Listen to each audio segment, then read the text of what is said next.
Moi ce matin donc de prendre la parole ici et de vous passer donc le salut fraternel du peuple du pays des hommes intègres. C'est aussi le lieu pour moi, avant tout propos, de rendre grâce à Dieu, Dieu Tout-Puissant qui nous a permis de nous réunir ici ce matin, en bonne santé pour parler de l'avenir et du bien-être, donc de nos peuples. Je m'en vais m'excuser auprès des anciens que je pourrais vexer dans mes propos à venir, africanité oblige, les droits d'aînesse. Je me dois de m'excuser, camarades. J'ai quelques questions donc de ma génération, 1001 questions qu'on se pose, mais nous n'avons pas des réponses et il se trouve qu'ici nous pouvons laver. Donc notre linge sale parce que on se sent en famille. On se sent en famille, en ce sens que la Russie est une famille aussi pour l'Afrique. C'est une famille, parce que nous avons la même histoire. La Russie a consenti d'énormes sacrifices pour libérer le monde du nazisme pendant la Seconde Guerre mondiale. Les peuples africains, nos grands-pères, ont été déportés de force aussi pour aider l'Europe à se débarrasser du nazisme.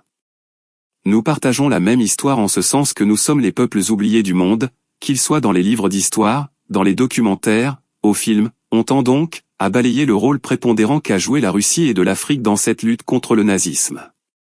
Nous sommes ensemble parce qu'actuellement nous sommes là pour parler de l'avenir de nos peuples, de ce qui va advenir demain de ce monde libre auquel nous aspirons, de ce monde sans ingérence dans nos affaires internes.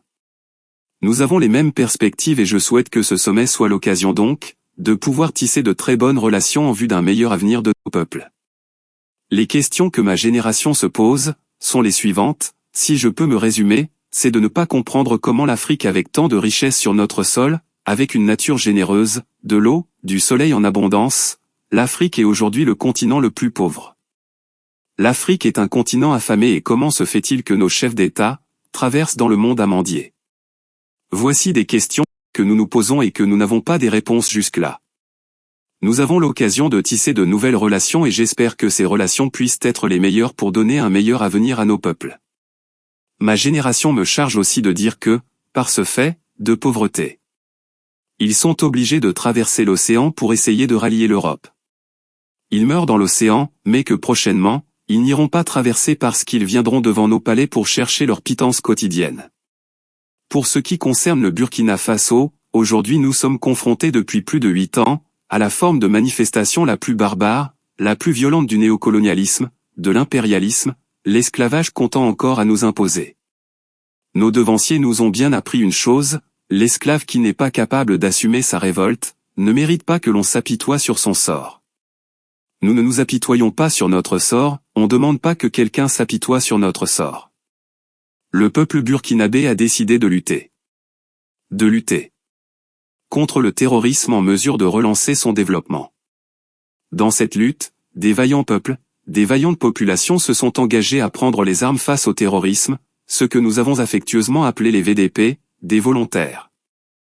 Nous sommes surpris de voir les impérialistes traiter ces VDP de milices et de tout type, c'est décevant, parce que, en Europe, lorsque les peuples prennent les armes pour défendre leur patrie, on les traite de patriotes.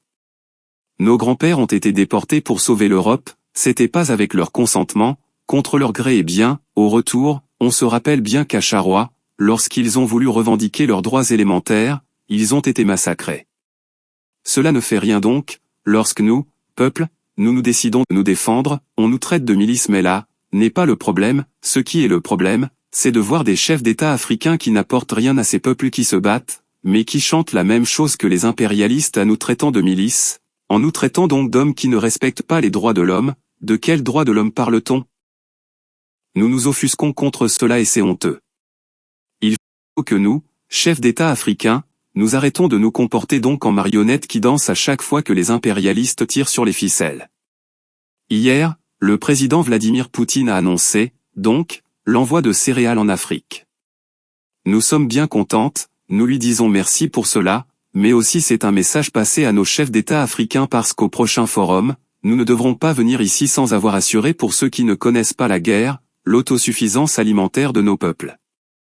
Nous devons prendre l'expérience de ceux qui ont pu déjà atteindre cela en Afrique, tisser de bonnes relations ici et tisser de meilleures relations avec la Fédération de Russie pour pouvoir assouvir le besoin de nos populations. Je ne serai pas, peut-être, long, le temps imparti est très court. Nous sommes obligés de nous arrêter à un moment donné mais je voudrais terminer en disant que nous devons donc rendre hommage à nos peuples, à nos peuples qui se battent, gloire à nos peuples, dignité à nos peuples, victoire à nos peuples. La patrie ou la mort, nous vaincrons. Merci camarades.